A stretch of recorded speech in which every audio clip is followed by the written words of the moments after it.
We were supposed to be in Omaha. This was the College World Series. This was going to be a big celebration. And yet it is for the kids and it's not for the sport. Can you tell us, given the counter proposals, what's next for you and the Major League Baseball Players Association? Yes, Carl, we're going to be making a responsive proposal to the proposal that we received late last night.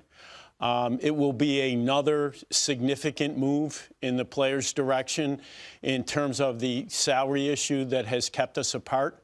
And we're hopeful that it will produce reciprocal movement from the Players Association, that we'll see a number other than 100% on salary and some recognition that 89 games, given where we are in the calendar and the course of the pandemic, is not realistic.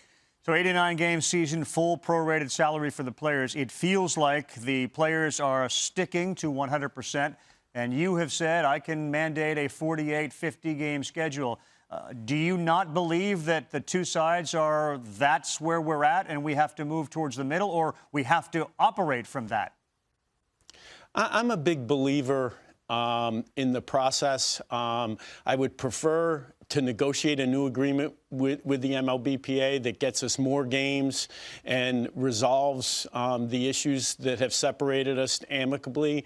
But at the end of the day, we negotiated for the right in March to start the season on a number of games that we select in these particular circumstances. And if we have to, we'll exercise that right. There was a March 26th agreement. From the agreement to where we are today, can you explain, in your opinion, how we got here?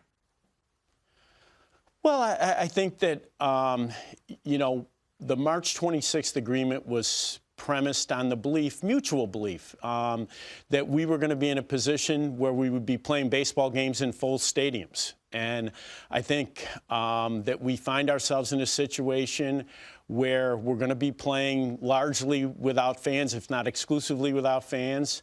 And that altered the economic landscape and really required another negotiation.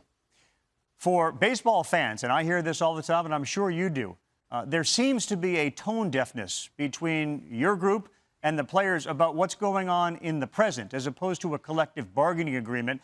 This is different. Is there recognition, do you think, between the two sides that this is different? You know, I can't speak for the Players Association. I can tell you unequivocally that the owners understand this is different, that they're listening to what their fans saying, and that they are listening to what the players are saying, and they're continuing to make proposals as a result of the input that they're receiving from those sources. How will you feel if and when this time comes, we're playing 48 games, boys, and let's get ready to go? How will you feel if that's the end result of this? I'll be disappointed that we're unable to reach an agreement that allows us to play more games. But you know what? I think at the end of the day, the most important thing, and I'm not buying into your number of 48, the most important thing is that we play Major League Baseball in 2020, and I can tell you unequivocally we are going to play Major League Baseball this year. Well, I'll be honest, my number would be 60 to 70 games, and you pay a full prorated salary, and we get back to the game of baseball. Why wouldn't that be acceptable?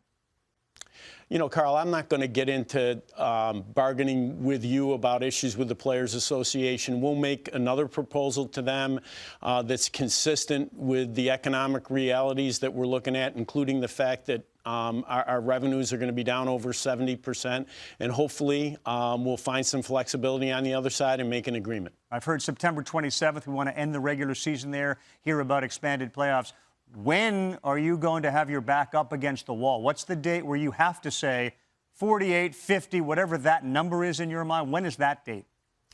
I don't want to commit to a particular date when we have to go down that path. I will tell you this, each and every day that goes by, we lose the capacity to play at least one game. And that's really the time pressure that's significant at this point in time. You've been a significant player in all of these recent negotiations. What has that taught you about how you see this resolving itself? Look, I think you need to commit to the process. We're committed to the process. I try not to be judgmental about the proposals that the other side makes. I try to respond and always try to move in the direction of the other side and let the process work. We're going to continue to do that. And lastly, the percent of a chance we're playing Major League Baseball this year? 100%.